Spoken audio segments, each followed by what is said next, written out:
Bonjour et bienvenue dans Parlons-en. Voici quelques-uns des titres de l'actualité internationale de ce mercredi. Le yes du Congrès américain au gigantesque plan d'aide à l'Ukraine. Plus de 60 milliards de dollars pour l'Ukraine, c'est peut-être un tournant après plus de 2 ans de guerre.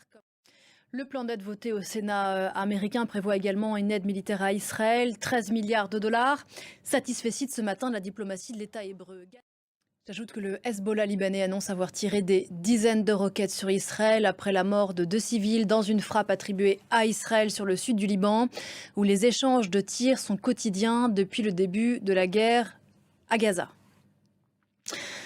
On en vient à cette visite en Chine du patron de la diplomatie américaine, Antony Blinken. Visite importante tant les sujets abordés avec ses homologues chinois sont délicats.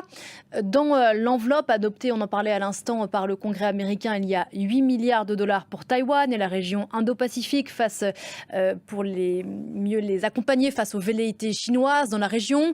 Il pourrait être aussi question des liens entre Pékin et l'Iran. Yéna Li, on vous retrouve à Pékin. Vous êtes notre correspondante en Chine. Bonjour Yéna. Le secrétaire d'État américain devrait aussi mettre en garde Pékin contre son soutien à l'effort de guerre russe en Ukraine.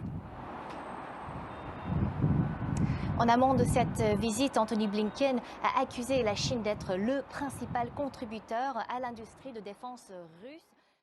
Yéna Li depuis Pékin. Merci beaucoup Yéna. C'est ainsi que s'achève ce rendez-vous d'infos. Mais parlons-en, on continue.